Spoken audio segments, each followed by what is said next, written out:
And welcome back into another episode of the Calling It How I See It Sports Pod. We're live for the first time tonight. First time we've recorded an episode of the podcast live.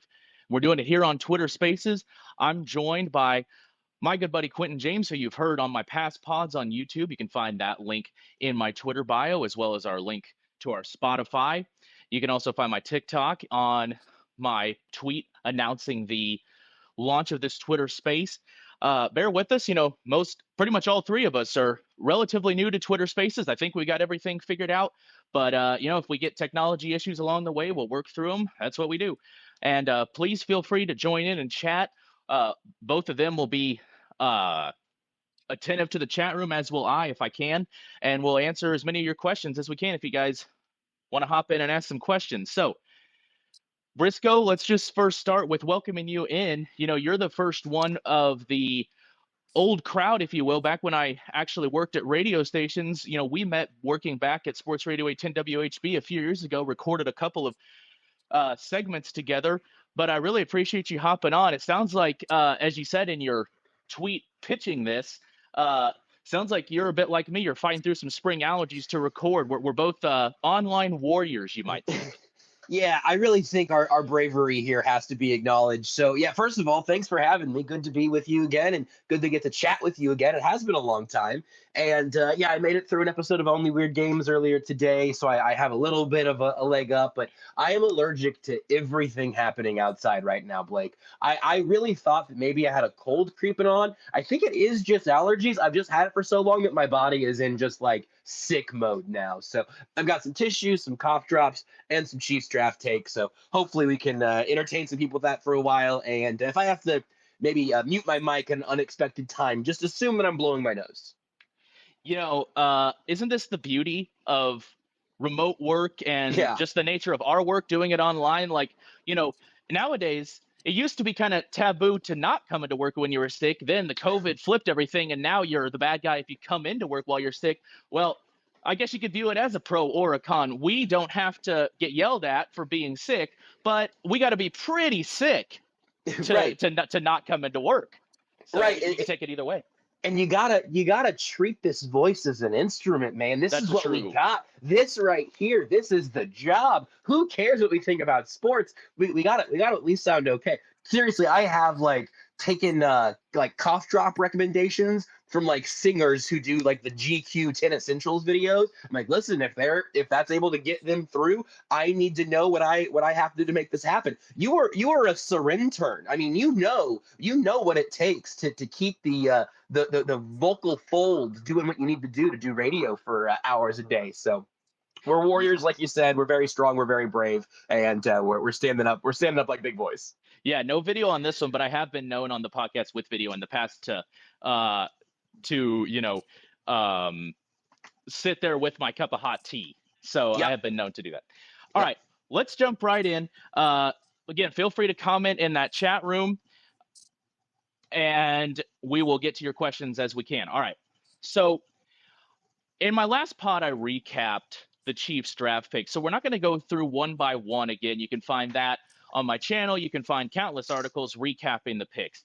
So I do want to start, though, with the first pick. We're a week removed, actually, from day one of the NFL draft. And Chiefs, of course, trade back with the Philadelphia Eagles, pick up a fifth rounder, bridge that big gap they had between the fourth and the seventh, and snag who they hope is their left tackle of the future, Josh Simmons out of Ohio State. Now, generally consensus on him is risk because of a severe injury, patellar tendon injury, which, if you're not super familiar with knee injuries, it's not hard to find information out there talking about that is not just any old knee injury. All knee injuries are serious, but you take say a torn ACL. I like to think of it as kind of analogous to pitchers, right? A torn ACL is kind of like the torn UCL and Tommy John surgery for pitchers in baseball. It sucks because it ends a season. It sucks because it means they got to go through a rough surgery and a long recovery process. But due to, modern science, the stats lately say that once they get back and gain full strength back, they should be as good as ever. Whereas patellar tendons injuries are kind of more analogous to shoulder injuries for pitchers or rotator cuff injuries where there is a surgery for it. It generally heals well enough to be functional again, but it's anybody's guess on athleticism and durability. So it is a more serious injury. That's why it actually knocked him so far down the draft board. But the consensus on talent was that had he not gotten hurt, he probably would have been the first tackle taken. So the Chiefs really are never going to be in a position to draft such a guy without some sort of risk hanging over him, whether it's an injury in this situation, whether it's projectability, like with Kingsley Suamataia or Jalen Moore in free agency. There's always going to be some reason that a guy who could be your starting left tackle of the future is going to be available that's going to knock them to the Chiefs' reach. So, Briscoe, let's start you with this one. What is the best case scenario for Josh Simmons in your mind? We'll start with just in the short term for this year. What is the best case scenario for him? Ooh, well, okay. So best case in this one, especially as for this year, it isn't what I'm expecting. But I think the best case scenario is that he is able to do a significant portion of things in training camp. And if he looks like the version of him that we saw at Ohio State, that guy's pushing for playing time in a way that I think would make it hard to keep him off the field if he's healthy, if he's out there at training camp, etc. I think I want to go big picture on the best case scenario because my takes on that are probably scorching, but I think realistically, you just want him to be healthy, going through the process, building up that knee, getting used to the offense. I don't need the Chiefs to rush him through that, but I think if we do get a little bit of a summer surprise, and Andy Reid kind of indicated that he thought Simmons was going to do more than we were expecting, Brett Veach kind of walked it back a little bit. But if he is out there for even in the back half of the regular season, I don't think it's unreasonable to expect Jalen Moore or Juwan Taylor to miss a game. And all of a sudden now, maybe Wanya Morris is your right tackle backup. Maybe Simmons is just on the left side. Maybe Simmons is your swing. Any little bit of tape I think we would get from Josh Simmons this year would be kind of fun. But really, I am largely looking beyond 2025, and I think the Chiefs were too. Yeah, so let's then transition. You kind of touched on it there. What's his best case scenario long term? Because you talked about scorching takes. I said on the pod the other night, if people are right and if he's able to recover to his pre-injury form, I mean, the best case scenario long term is basically the sky, right? I mean, the best case scenario is that, I mean, this is a little hyperbolic, but hopefully not too much.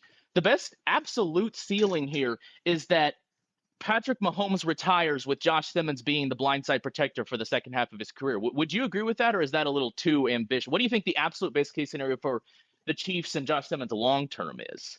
No, I think that's very well said. Again, the best case scenario picks are so rare, right? And we know the Right, risks on sure. Simmons. We can talk about all that. And I know you know that, and I know that, and I think everyone listening knows that. But I have to say it to allow myself to be irresponsible. Because the best case scenario for Josh Simmons is that he is one of the best left tackles in football. And that to me is why that swing is so easily justified. I think the best case scenario for Kingsley Suamataia was that he'd be a good left tackle, that it'd be a value there that would keep you from worrying about that position for the long haul. But realistically, his ceiling was never top of the league. Even though a lot of those hypotheticals obviously failed, and a lot of those hypotheticals could have given you a very fun, useful left tackle, the ceiling for Josh Simmons is that he is an all-pro, that he is a multi-time all-pro, and in large part benefiting from the fact that he's protecting Patrick Mahomes back there, which puts him under the spotlight. And like you said, I really the best case scenario is that Josh Simmons and Patrick Mahomes both walk out of Kansas City and into Canton at about the same time. Q, I'll give you a chance to jump in here. And Briscoe, you can take a second and tend to your voice if you like. Keep an eye on that chat room for us. Q, I know you had said back when we talked about this that you and our buddy Kyle both said specifically that you thought Josh Simmons was not only a pick for the future, but somewhat of a pick for this year. And Briscoe touched on it there. We had Jalen Moore is the biggest wild card probably on this team, because if they're right about him, he can bridge the gap to Josh Simmons. And maybe in a best case scenario, again, we're talking like absolute best case scenarios here, but if he can be a competent left tackle, and Juwan Taylor's at the way his contract situation is, it's pretty much a guaranteed cut at the end of this year. Unless he just plays at such a high level, they feel no choice but to stick with him. So, maybe Jalen Moore can shift over to that right tackle spot and make room for Simmons after this year. So there's a lot of reasons to think that Josh Simmons could be a short-term pick as well as a long-term pick. Uh, Q, what do you think? And then I'll get Briscoe's take on this. If if Josh Simmons is the short-term pick, if they do end up playing him, whether because they're forced to by an injury or Moore or Taylor not being effective, or because he's better than one of those three guys that are duking it out for two spots. Is that a good thing or a bad thing for the Chiefs? Because I feel like it could be either one. Great question. First of all, I just want to say thanks for having me on this initial X/Twitter space Absolutely, man. version of the Calling It Like I See It pod. Great to be on with you and Josh. A little intimidating as got a couple radio guys. I'm not so much a radio guy myself, but I'll try to keep up. If you could see what I was doing in the breaks here to make my voice sound even decent, Quentin, you would be totally put at ease. I look like a lunatic. So that was a little reassuring. So when it comes to the Josh Simmons pick, I think I'm on the same page as you guys, thinking that this could be a real moonshot and a pick that could impact the franchise for a long, long time, potentially as long as Patrick Mahomes is with the team. Now, going into the draft, I think we all knew that this was their biggest need. They had addressed the tackle situation somewhat with Jalen Moore. Didn't give him a huge contract, and then of course we all know Juwan Taylor has been on ice really since he signed that contract a couple years ago. So obviously we needed some competition for the tackle spots. I think Simmons has all the tools to step in, if not right away, at least for portions of the season. And I think, as you guys are saying, there's definitely potential for him to play some this year. Does he start as the starting left tackle? Probably not. But I do think training camp and preseason is gonna have a lot of impact on where he slots in to start the year. Does he come in, to spell the guys every once in a while? Possibly. Does he eventually take over a starting spot from one of them? I think that's a really interesting question. And I mean, if that is the case, it's probably not great for the team because it means one of our tackles was not playing very well. But I think he's got all the tools to make a big impact. If not this year, then definitely next year at the latest. Briscoe, what do you think there is if Josh Simmons does end up playing this year? I mean, again, obviously the how is probably what's going to determine whether it's a good thing or the bad thing for the Chiefs. But if I had a crystal ball and I could look into the future and I could tell you that Josh Simmons, let's just say I had a crystal ball and I could tell you right now that Josh Simmons is going to lead the Chiefs in starts at left tackle. Let's say I don't have the fancy crystal ball yet. I haven't upgraded to Crystal Ball Premium, so I can't see details. But I can tell you that much, that Josh Simmons is going to start the most games at left tackle for the Chiefs this year. Does your gut feel good or bad about that? Yeah, it's a great question. I hadn't really thought about it that way. The fuzzy crystal ball works, and I think it might be the only place where I might disagree with Quentin a little bit, where I would actually be excited about that, because I think the Chiefs have every intention. And look, maybe it's an injury, and it's obviously bad because you just don't want an injury. But I'm kind of in the headspace right now. Think about where we were last year at this time, guys. Last year at this time, it was Kingsley Suamataia and Wanya Morris competing for the left tackle job. And now we're talking about Jalen Moore, who's not Trent Williams, but we've seen him do it at least more than Kingsley and Wanya Morris had at a higher level than Morris, certainly. And now you have Simmons with the ceiling. My like wet blanket for myself on Josh Simmons is that I am expecting that I will not see him play significant snaps until 2026. However, I do think if he is out there, let's say it's week 4 or whatever, I don't think they're just throwing him out there because Jalen Moore is struggling or Juwan Taylor is struggling. I think if Josh Simmons forces his way onto the field, it would be more along the lines of when Trey Smith did it. Now, those are very different circumstances, obviously. The medicals are somewhat comparable. Even medicals, of course, are very different. And he was a 6th-round pick, all of that. But Trey Smith came in as a rookie that year and really as an NFL-ready guard. And then I think it was Kyle Long that got hurt in front of him. And then Trey Smith was there to take that job, never gave it back. And now he's one of the best guards in football. So I think there's maybe a smidge of a chance there. But even kind of back to Quentin's concern, like maybe I'm saying that an injury to Jalen Moore is what opens the door there. And that's not great. But I do think that when Josh Simmons is on the field, I think it's going to be good. That transitioned into the last thing I want to talk about with Josh Simmons, and then we'll move on to the rest of the draft. If it is Jalen Moore and Jawan Taylor, it kind of seems like the safe, most responsible assumption here. I'm curious what you think it would take to get Josh Simmons in the lineup. So you specifically brought up if there's an injury to Jalen Moore or Jalen Moore is struggling. I would kind of agree. That is not a good thing if Josh Simmons is forced into that role because, you might feel better about him than you did Kingsley Somatea, but you're back where you started. You're asking a rookie to save your ass. That's not good. So, if that does happen, do you think that's what will happen, that they turn to Josh Simmons and say, hey, rookie, let's see what you got? Or do they go back to the old plans that have shown very concerning signs before? Do they try Kingsley again? Do they try Wanya Morris again? What do you think is the plan if the assumed default plan doesn't work? And how does Josh Simmons fit into that?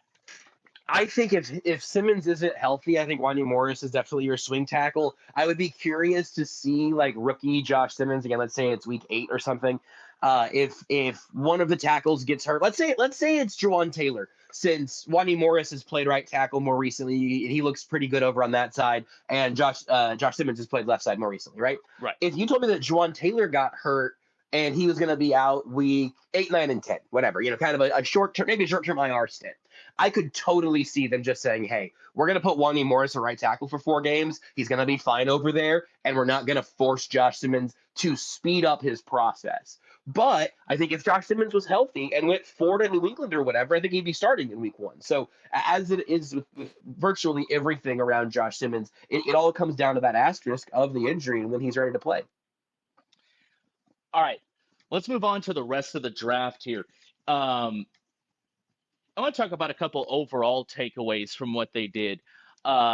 We sort of touched on this with Simmons, but I feel like the whole draft was a bit more futuristic about long-term depth and even plugging some holes preemptively before they appear than it really was about changing the complexion of the 25 team. Now, that ideally is the ethos behind any draft, but obviously we had plenty of expectations and wish lists coming in of things we wanted to see him upgrade, and we were curious to see how rookies could do that. So I kind of feel like the only guy who I could see immediately stepping in and taking snaps could be Noel Williams, the second of the 3rd round picks. So they traded a 4th rounder next year to move up for him, and they only moved up 10 spots. So clearly says a lot about how they feel about the guy. And I don't think they would do that for a corner when they have a decent corner room already if they didn't think that.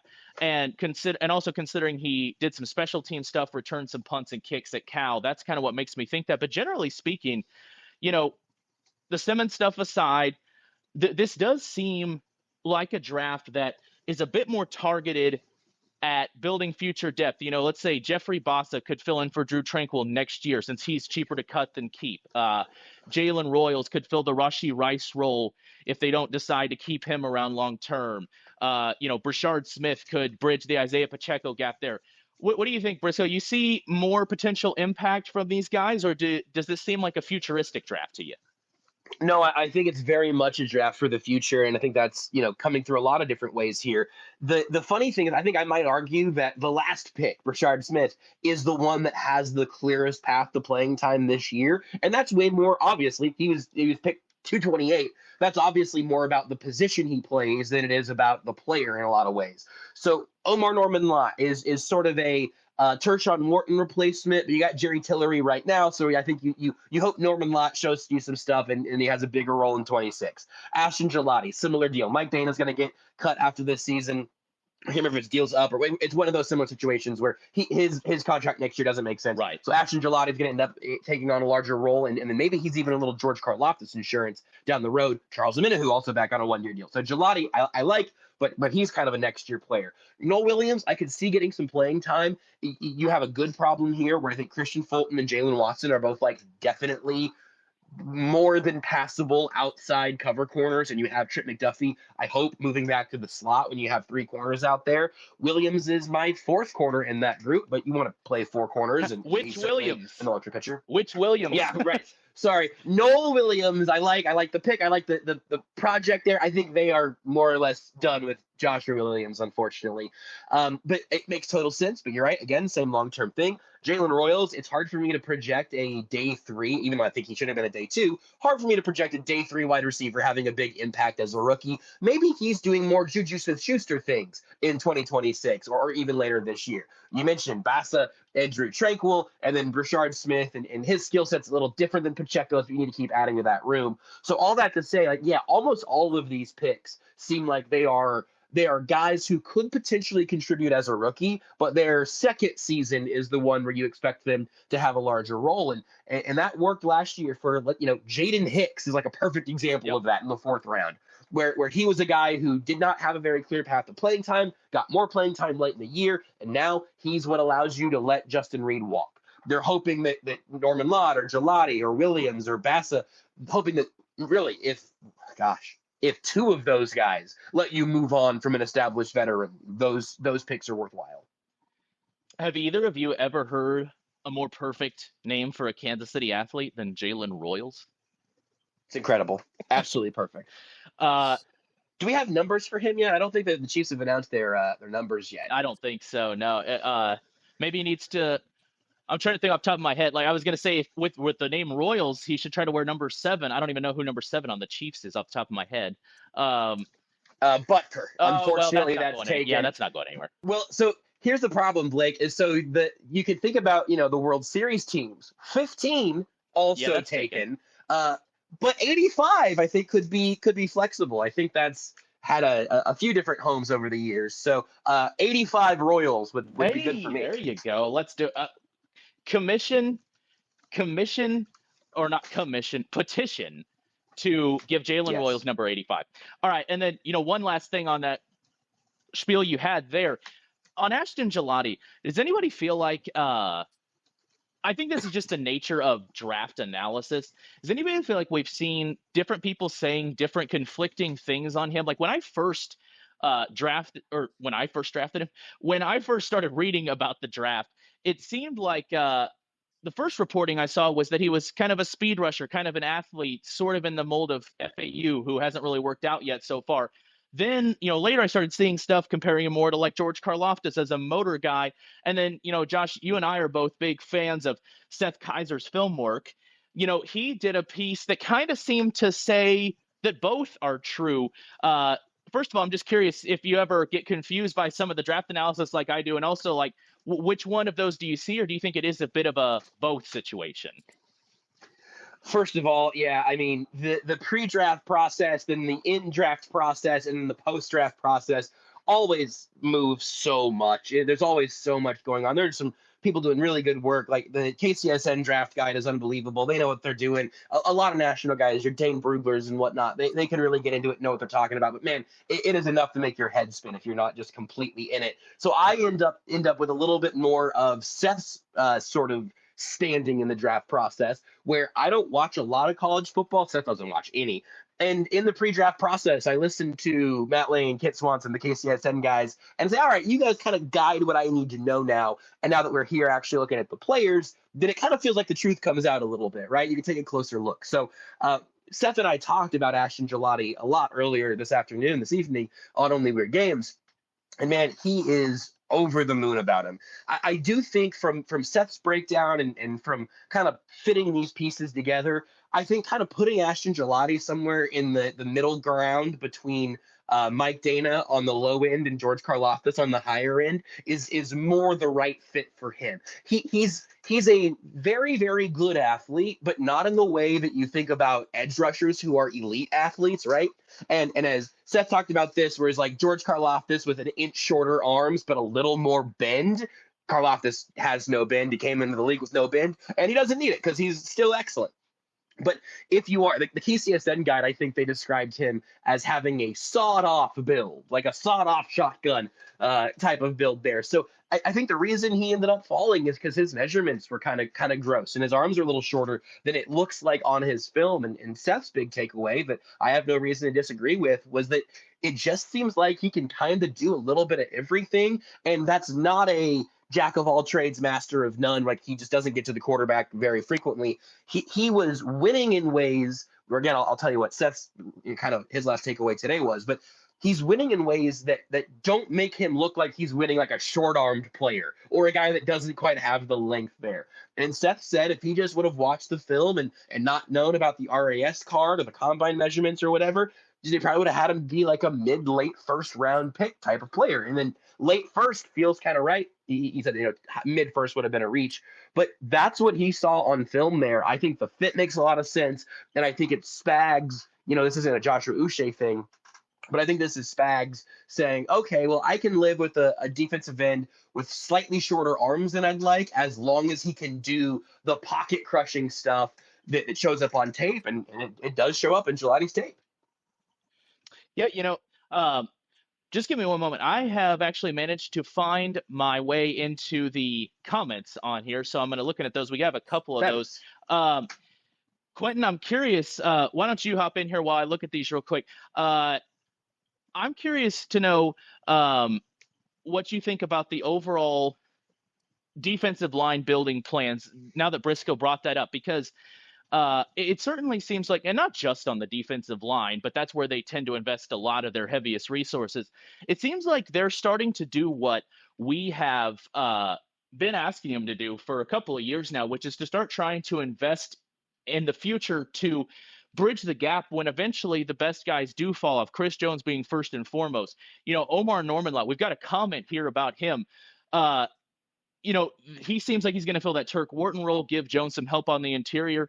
Now they potentially bridging gaps for Karlaftis and Dana. Karlaftis, they just picked up his 5th-year option, so he's only guaranteed to be here 2 more years. Do you feel a little better about their defensive line depth between what they did on day 2 of the draft and then bringing back a Minahu, signing Jerry Tiller? Do you feel like they've done a better job? Because I certainly do, of addressing their defensive line depth to give Chris Jones a bit of a break. I think we could actually see Chris Jones's snap count fall more into that favorable range. He's been a little higher than I think most people would like. They'd like him to be able to go, under 75% or so just to keep him fresher. And he's been having to be up in the 80s just because of the sheer lack of depth the last couple of years. I feel like we might be heading in the right direction there. Q, what do you think? Yeah, I 100% agree. I think, as Chiefs fans, we've been so spoiled the last few years watching Chris Jones, one of maybe the best defensive linemen in football now, wreck defenses single-handedly for the most part. And while that's obviously fun to watch, he is coming up on his age 31 season here, birthday in July, and he's not going to be the player he is now forever. So I actually really like the 1-2 punch of grabbing a pass rushing tackle like Omar Norman Lott, followed by an edge like Gelati, who had a lot of production in college. I think he had 26 sacks in his college career, which is pretty impressive. So that being said, I like this. I like those picks for the future, but I also like them for the right now. And I think it's going to allow the Chiefs to rotate a lot more guys, like you were saying. Give Chris Jones a breather every once in a while. I think he'll appreciate that, and still have a guy out there who's can wreck offensive lines and get to the quarterback. I think the depth that we have on the offensive line or a defensive line could make it one of the best, if not the best, in football, just from top to bottom. We got a comment here from Caleb Livingston asking about the corners. Briscoe, you kind of touched on that a minute ago. Curious to get your take on this one. So he's essentially saying that he thinks due to, Noah Williams being drafted, Christian Fulton being brought in, ideally McDuffie shifting back to the slot. He's saying, which you kind of alluded to this, Joshua Williams could be on the chopping block. Najee Johnson could be on the chopping block. That seems to me like a position not only of strength, but potentially of surplus. We talked about depth on the defensive line. They're kind of doing a lot of that same stuff on the cornerback room. I think you might see somebody like Joshua Williams or Najee Johnson like flipped for a conditional 7th round, or try to, restock the draft board, the draft picks for the draft board for next year. Do you think those guys have that kind of value, or do you think you're going to just see the Chiefs sit on them? It's an interesting question because, I mean, you're right. The numbers game there is pretty fun, and I am certainly hoping McDuffie spends more time on the slot again this year just because he's unbelievable at it. Yep. I do think you're going to see a little bit of an odd man out situation there. The interesting thing about Josh Williams and Najee Johnson in particular is that, like, especially last year, Josh Williams ended up playing a lot of special teams and not very many defensive snaps, and that kind of roller coaster there was always a little odd.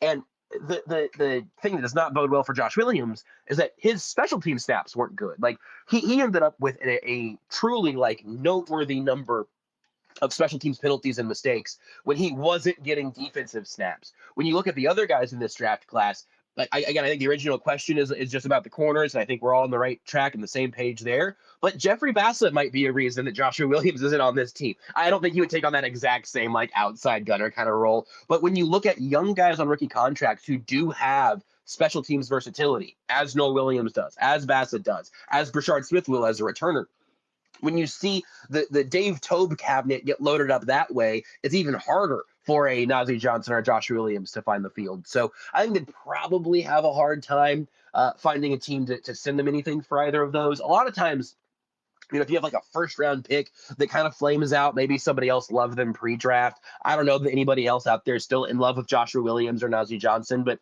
it's going to be a good actual battle in that cornerback room, and I think you can feel confident that there are going to be 3 or 4 NFL caliber corners in that room pretty much from the jump. And we had another comment here from Ryan on wanting to know specifically our takes on Omar Norman-Lott. I think he himself here in the comment might have said it best, that he's talked himself into just not thinking of it as a 2nd-round pick and calling it a reaction to a run, which there was a run of defensive linemen, especially interior defensive tackles, kind of in the 50s leading up to the Norman-Lott pick. So I think that is a big part of it. And I also think that, it could have been the only pick that was a bit reactionary. You talked about it, Briscoe. We talked about it in the last pod about how he's profile is very similar to Tershawn Wharton, and I think it could have been a reactionary thing to, like, let's try to find a similar body. The only thing I would say on that is, obviously, once you become effective, people forget what your draft pick, and if your 4th-round pick becomes a stud and your 2nd-round pick is just a marginal player, ideally it should be the other way around, but nobody really cares by the time the football starts. So, but I do think it could have been that, and a big part of what made Tershawn Wharton such a fun guy to root for was his origin story. Undrafted free agent out of a relatively local college. I do think that Norman-Lott could be, to respond to the question, just my overall take on it, I do think he's the one with the most pressure on him that doesn't necessarily have to do with him because of where the Chiefs drafted him. Where are you at on him specifically? I'm a little bit torn. This isn't soothsaying. I don't want to compare these guys as players, and I'm not saying it's going to be the same result. So stick with me after I say the scary name here in a little bit.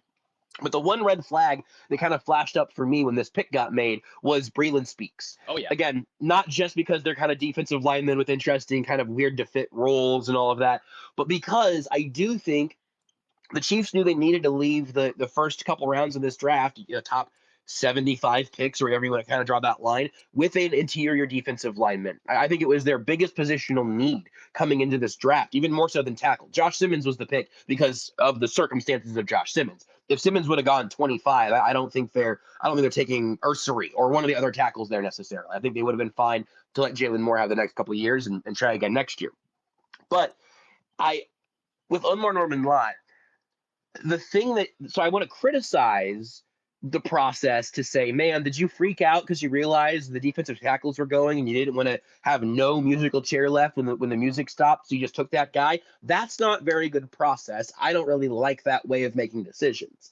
On the other hand, if they did not take a defensive tackle until pick 85 or 133 or 156, I'd be sitting here with you going, man, I really like this draft, except they did not add anything to the interior of the defensive line that's all pretty old or pretty short term, which is, the Jerry Tillery deal and stuff like that. So I have to acknowledge my own conflict there, my own hypocrisy a little bit, where I don't love the pick for the value, but I also would have been in a very similar space in that war room. Maybe I would have taken Gelati at 63 and then seen who was available at 66. But the Chiefs believed, even as Gelati was the kind of hot name of some teams like the Rams trying to move up reportedly, they were moving up for Gelati. Well, the Chiefs took Norman Lott first and then got Gelati a couple picks later.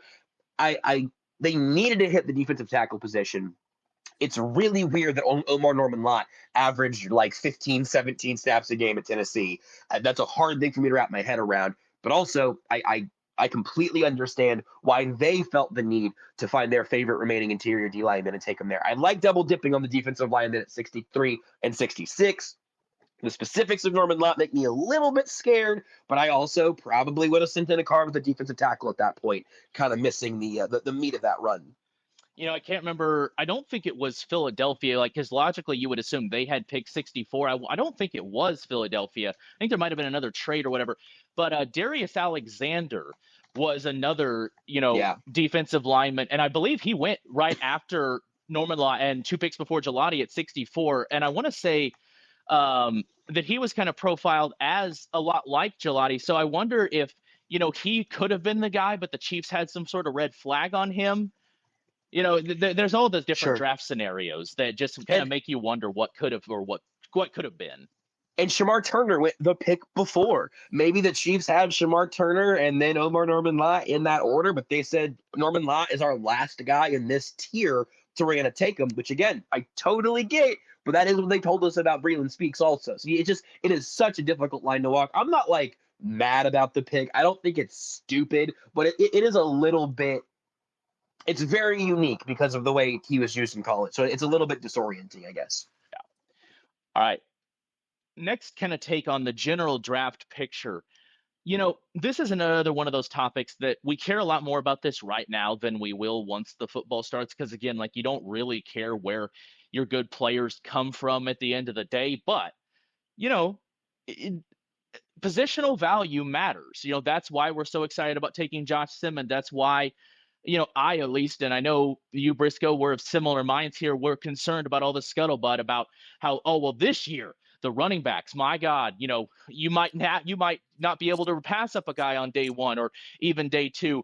I feel like they kind of nailed this draft in terms of, again, you got to get the picks right. The guy's got to perform. Otherwise, this is nothing more than a thought exercise. But if we're trying to assume reasonable and maybe a few best and a few worst case scenarios here, on balance, as the draft usually goes, I think they kind of nailed it in terms of positional value and where they took picks. They got the potential left tackle of the future first. They got defensive linemen, particularly 2 defensive linemen who kind of specialize in pass rushing in the second round. They got a corner, which is a high position of value on day 2 as well. And then, on day 3, they kind of move down the board slowly. They start with a receiver who fits their scheme fairly well, seems to.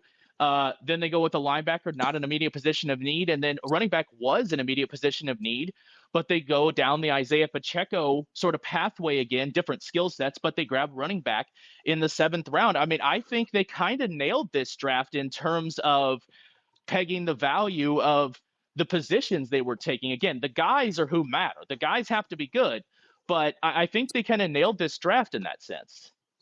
Yeah, all we can do right now is judge the process because they haven't put on Chiefs helmets yet, as far as I can tell. They may not even sign Chiefs contracts yet. No, true, right, exactly, absolutely. And so that is the disclaimer that comes with all of this, and I think everybody at this point kind of knows the game that way. But I think the process here was really good. Where I'm right there with you. It's premium positions and taking taking good swings on really good players who, by a lot of the consensus big boards and everything, guys who were, not all of them, but a lot of these guys were big board values at valuable positions. That matters a ton. I'm with you on, like, I think I grew up loving the running back position, and I still do in a lot of ways. But I think last year there's like a little bit of propaganda coming from the Saquon Barkley, Derrick Henry seasons. Like, they weren't great players on teams that already had great running games. I digress. You end up spending with the Chiefs in this draft. Excuse me. You end up spending your top 3 picks in the trenches, where games frequently are won and lost, and where it can be really hard to cover holes once you found them. I didn't love the move up for Noah Williams, because that's your Joe Tooney pick. The Josh Simmons move back one spot was a masterclass, though, so you kind of wash those out a little bit. Yeah. And I'm really happy about Jalen Royals. I think the fit makes sense. I think the value is great. I think Jeffrey Dassa makes a ton of sense in terms of the long-term plan. Again, now once you're down to these last 2 picks, those are not high-value positions, but they are guys who fit a specific role within that position group for your team with Bassett and Smith. So I'm with you there. I think kind of conceptually, position group wise, value wise, I think they left this draft looking very good. Quentin, let's have you jump in here. I think they could have, if they hit the Smith pick, I think they could have found one of the cures to what's been ailing their offense lately, because they really haven't had a running back who was much of a weapon in the pass game really for 2 or 3 years now. Jerick McKinnon, really his last year of effectiveness was 2022, and even he was such like a hired gun that was just only available for so much time per year because he was so injury prone, and the Chiefs baked that into their plan, and they didn't usually start playing him until later in the season.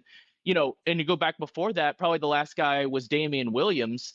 And, both those guys were kind of similar profiles to Brashard Smith. In fact, I want to say, I can't remember which one, but one of those guys, I believe, was also a converted receiver. And so I feel like they might have unlocked one of the cures to what's been ailing their offense lately, and that they haven't really had a guy who was a weapon out of the backfield that forced teams to respect the Chiefs receivers, regardless of how productive they are. It's harder to be productive when the teams know you are the only possible targets, because Mahomes has no realistic outlet option other than his own scramble. You feeling optimistic that between him and Elijah Mitchell, who kind of profiles similarly, he actually profiles a lot like Jerick McKinnon, a guy who's very injury prone, but very good with the ball in his hands, good pass catcher, guy they could bake in later in the season. I feel like they might have found something here. Yeah, I agree. I think it's interesting you brought up Jerick McKinnon. I think he was one of my favorite kind of under the radar players. I mean, obviously wasn't he had a huge role in our Super Bowl runs, but he just having that safety valve in the backfield, a guy who you can trust to catch the ball and then make something happen when things break down. That's something we've kind of been lacking the last couple of years, and I think it really bit us this past year, not having that safety valve guy. So I think I love the pick of Brashard Smith. On our last pod, we talked about running back. Is it worth taking a guy a little earlier? I don't think it is. Not for this team, and generally, I really don't think it is unless you're getting a real blue chip talent at the running back position, because there is so much value later in the draft for those type of guys. So I think he fills out kind of the running back room in a really smart way. Um, I, you know, Having Pacheco back, it's going to be interesting to see how he responds after a down year. But uh, having a guy out of the backfield who can be that safety valve is going to help a lot. And just going back to your overall point about value in the draft class, I think I definitely agree with you guys. I think they got guys who maybe fell a little bit, but they're also at positions of need. So, getting back-to-back defensive linemen in the second and third rounds is huge. And then Royals and Williams in the third and fourth, I think they're both great value. and Bassa as well. I think helps us fill out the linebacker room in a really nice way. So looking at the draft as a whole, there's not really any true head scratchers. Obviously, we talked about Norman Lott being a little bit, uh, you know, pigeonholed as one type of player. Um, but to Josh's point, we really needed to shore up the interior defensive line. So I don't hate that pick for what it is, but I do think we got great value in this draft overall. And to an earlier point, I think all of these guys have a role to play this year, but they're also going to be even bigger contributors uh, when it comes beyond this year. Briscoe, what do you think about Brashard Smith? Are we over? Are we putting too many expectations on him? Is this just purely a flyer, or do you see him as a guy who could fill that Jerick McKinnon role relatively quickly? Honestly, I think we probably put too much expectations on every rookie every year, and myself included, That's right? true. Like, That's true. it is always because you never. And another little plug for my guys with the KCSN draft guide. You very, very rarely say, yeah, I got this player with a second round grade, and my player comp is Jackie Battle. Like, you're usually trying to compare someone to LaDainian Tomlinson, right? So, like, we always get caught in that trap. And again, I told you the best case scenario for Josh Simmons is that he and Patrick Mahomes retire and walk into Canton together. So, I'm here for the hyperbole. But I'm good with the running back room now, actually. I did want them to leave the draft with a running back, and I had said going into the draft that I thought that pick at 133 was probably the floor where I was expecting that could get you DJ Giddens or Devin Neal or a few of the other guys that they kind of met that tier of runners. But when Jalen Royals was there, I was really glad they took Jalen Royals. So I think what Brashard Smith is going to do relatively early on is give you he's converted wide receiver, a pass catching running back. He's also not tiny, but to give you that guy who can be a weapon for you in the passing game, I'm not ready to say that he's even like the third down back yet, because you've got to be able to pass protect, and pass protecting as a rookie is really hard. Pass protecting at all as a running back is really hard. It's one of the reasons that some of these guys have been such like fun kind of cult heroes over the years, because you'll watch one of those vets die back there protecting Patrick Mahomes. But now in a running back room where Isaiah Pacheco is going to be fully healed from that injury, which he simply wasn't last year when he returned. Kareem Hunt may or may not be on this active roster when week one begins, as goes for Elijah Mitchell, with two very different roles in their potential fit. And then obviously I think Brashard Smith is going to be on this team. I'm more comfortable with Pacheco, Hunt, Mitchell, Smith than I even maybe thought I would have been, because I was not very comfortable with Pacheco, Hunt, Mitchell, nobody of interest. But I think that little trade up in the seventh to grab Brashard Smith, his skill set, his explosiveness, his rookie contract, another like real thing that you want to have when you're talking about long-term team building. I think it made him a really, really logical fit. And I'm glad they left the draft with a guy that they seem to be excited about at the running back position, as opposed to last year when you're kind of trying to talk yourself into like Carson Steele versus Deneric Prince or whoever it was going to be. All right, let's transition to a couple kind of conclusions, overall takeaways, and looking forward to this season. I'm curious who y'all think is the most pro-ready of this draft. We talked a lot about how we think this draft is for the future. I alluded to this earlier. Let's dive into this a little bit. So my pick is Noah Williams, and that I gave reasons for that already. How he played so many different roles at Cal. He's a big physical press corner. That tends to be something that translates relatively quickly. But there's also, we talked about Norman Lott, how there's pressure on him because of where he was drafted. I mean, the Chiefs have staked a lot on this guy because they traded up just 10 spots in the third round, which doesn't really seem like a ton. Now, the consensus is they had to do it in order to obtain Noah Williams, that he would not have lasted to 95. So in that sense, maybe the trade up was necessary. But, there's draft charts out there that allow you to kind of compare and contextualize the value of an individual draft pick, or specifically where it is, the value of individual draft slots. And to trade up 10 spots in the third round, specifically from 95 to 85, most of those charts would tell you A fair trade there would be a fifth round pick. The Chiefs not only gave up a fourth round pick, they gave up what is almost certain to be a higher fourth round pick. So they had two next year, which helps mitigate the loss. But they had the Bears pick they traded away, or they had traded for when they traded away Joe Tooney. They used that pick, which is probably going to be, in the 120s or so. I think the Bears will be at least an okay team, so I don't think it'll be crazy high in the fourth. But they used that pick to trade up and get this guy. So maybe it's a bit of bias because he kind of has to be with the amount of expectations they put on him. Before we go into pro ready, I guess I'm curious to get your reaction, Briscoe, to that. Do you agree that that was a bit of a pricey trade up and that it puts a little outsized pressure on him, kind of like Norman Lott, just because of nothing that's really his fault? I don't think that he'll be terribly tied to like the Joe Tooney pick, like was it Javier Arenas, who was the Tony Gonzalez pick that Yep. they used. Obviously I But then he remember. turned into Anthony Sherman.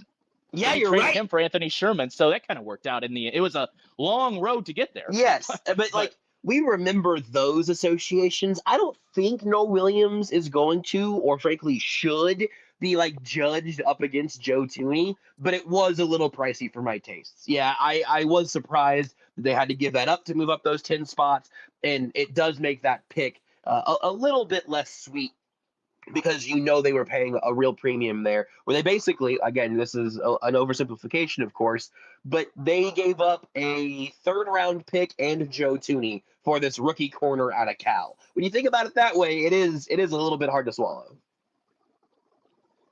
do you consider him the most pro ready of their draft picks this year? Who would you say is the most immediately NFL ready, the one that could contribute the most from day one? I'm going to be really annoying here, Blake. I want to make you be even more specific. Is it the guy who I think would do the best in an NFL game tomorrow, or the guy who I think will play the most for the Chiefs as a rookie? That's a good question. Probably the one people care about is the latter, who's going to play more for the Chiefs. Because I would even say that, being even more pedantic, that Josh Simmons is pro ready as soon as his knee is, but we don't really know what's going on there. I'll answer both of them, I guess, just for fun. I don't mind Noel Williams as your call for kind of like the guy who could play tomorrow. I think they're going to Yeah. give Fulton and Watson the first cracks on the outside with McDuffie in the middle, and then it's going to be Fulton or Watson with McDuffie on the outside and base. I think Fulton probably has the inside track on that now, but I don't know. Williams has been here, and he was very, very good before his injury last year, and pretty good after he came back. Certainly not 100%. But I think Noel Williams could play. I think Ashton Gelati could play very early on. I just don't think they're going to ask him to. So I'm going to say Brashard Smith is the guy who right now, if you said like who's going to have the biggest impact as a rookie, I'm probably starting there because I do think there's a role for him that's a little more clear, a little earlier than there is for the rest of the guys. I like that. I like that one because, the running back is the position where there's the most immediate need. So, if Elijah Mitchell can't stay healthy, if Kareem Hunt officially slows down to the point where he's unplayable, if Isaiah Pacheco get banged up again, there is a wide open job and wide open snaps and a wide open specific role there for him. So honestly, I think that could be an under the radar sneaky pick. Q, who do you got as, the most pro ready from what you've seen, or either way, like who you think is actually going to help the Chiefs the most from day one, just this year? I think Smith is going to have a huge role to play. Like you said, especially depending on the health and effectiveness of the other guys in that room. Um, you know, it does Hunt make the roster? I think that's a really good question. Um, Probably Mitchell has an edge over him just because of his versatility and speed compared to Hunt. I mean, the odd thing about last year for me in the running game was they were very effective at picking up 4 or 5 yards at a time, but there was almost no explosiveness in the running game. So I would like that to change. And I think giving the ball to a younger guy like Smith could spark some bigger plays. while still having Pacheco back there to pick up the hard yards on third and short, and to start the 1st and 10. But other than that, you know, we've talked about Simmons' potential and where he would have been picked if he wasn't injured. He's obviously got all the tools in the world, but um, I think it all comes down to his medicals, obviously, whether they are comfortable putting him out there right away remains to be seen. But I do think he, if he's healthy, could have obviously the biggest impact on this team if he's able to play left tackle for any substantial amount of time. Um, but I think the theme of this draft overall is the fact that a lot of these guys could be plug and play and just have a really big impact based on how the rest of the roster shakes out. To your point, Noel Williams, I think, is already got the profile of a cornerback that Spags really likes, and so I think he could be that third or fourth guy right away. Um, so those would probably be my three: Simmons, Williams, and Smith. I know you asked for one, but Yeah. No, those and I three. mean, you mentioned Gelati's production in college and how he had, 26 sacks in his career. Well, Noah Williams led NCAA football in interceptions last year. He had 7 picks. And I already talked about how That's he right. how he was, returned punts and kicks for Cal as well. So there's a lot of potential roles he could fill. You kind of transitioned us perfectly into the last thing I want to talk about here before we wrap up. We appreciate y'all joining us here. We've got a few comments come in. Maybe we'll do this again sometime in the future and we'll get to even more interaction. Uh, Briscoe, I'm curious who you think that's currently on the roster should be kind of most on the lookout, could kind of, have that sense of urgency based on what they took. I like that you brought up earlier that some of it could very well be interpositional. In other words, Joshua Williams might need to have his head on the swivel because of Jeffrey Bossa more than because of Noel Williams. Because I think we all know we all know the three starting linebackers.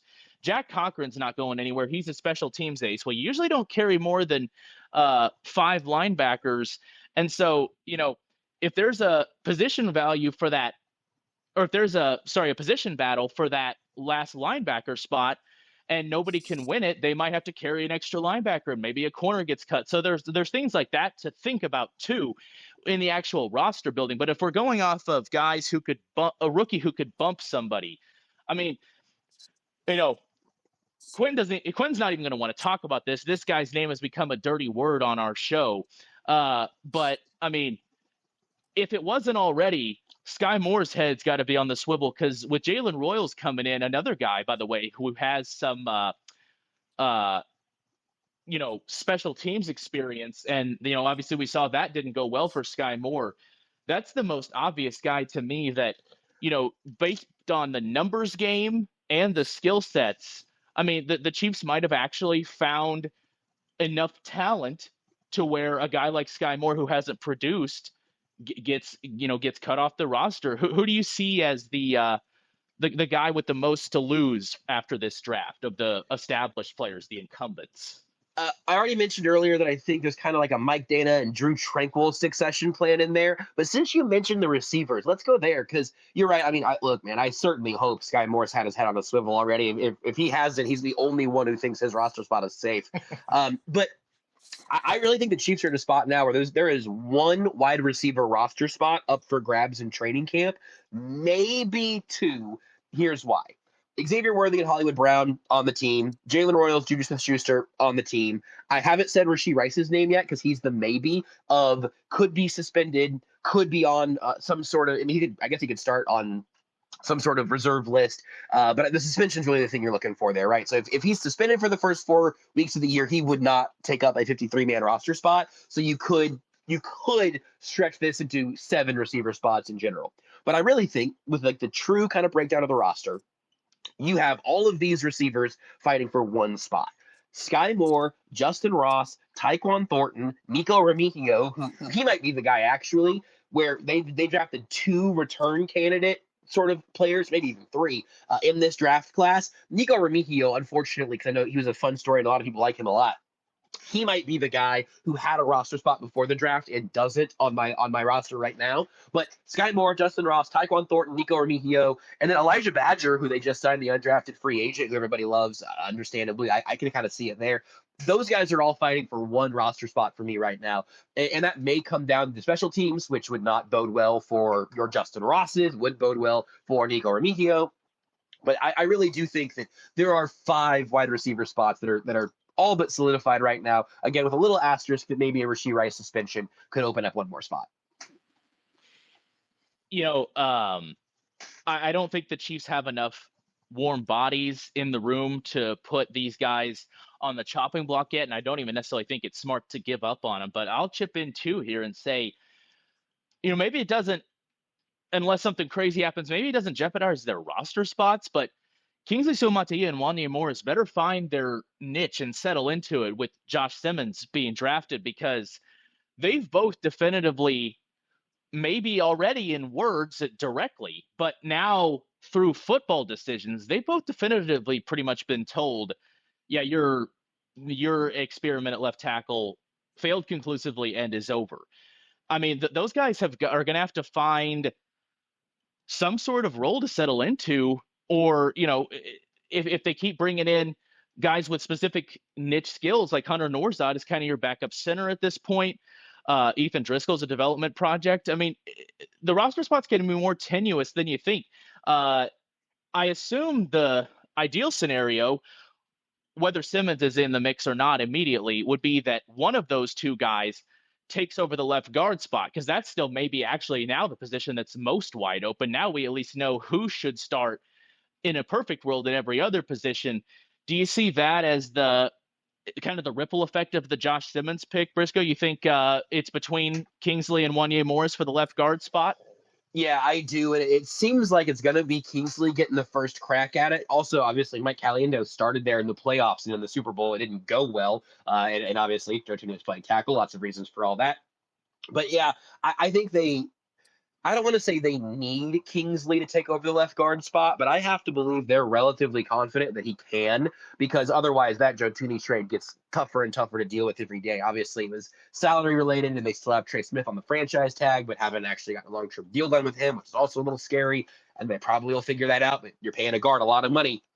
It'd be really nice to have Kingsley on a rookie contract for a few more years, being your left guard, as you're paying, really, you're paying left tackle decent money, you're paying right tackle a lot of money, and you're paying, in this case, center and right guard a lot of money, hoping to have Kingsley and then eventually Josh Simmons be the guys that take that over for you next. So, yeah, I do think that that's a spot worth watching. I'm leaning right now towards Wanya Morris just being like the backup right guard, but also that's where Ethan Driscoll's been getting his work at. I have no idea where they're at on his development, but they've kept him around, and the dude is an absolute grizzly bear. So I am invested in Ethan Driscoll too. But I think right now, perfect world is that Kingsley's starting at left guard, and in the really perfect world, he's still starting at left guard longer than the second week of the season. Sounds good to me. I'm going to wrap this up for now. Appreciate you. He hosts the Only Weird Game podcast, so give them a follow on Twitter, give his podcast a listen, and had a lot of fun, boys. Let's do it again sometime. Hey, thank you guys for having me. I'm happy to do this. I'll tell you what, Blake, this was, as they say in radio, relatively painless. It was, yeah. Your allergies holding up all right over there? I have gone through a shocking number of tissues and cough drops since we started this phase. Well, we appreciate you toughing us out for it, man. Online Warriors for the win. Let's go. That's what we can do. Appreciate you, fellas. All right, folks. Stay tuned, and we'll see you soon on the Calling It How I See It Sports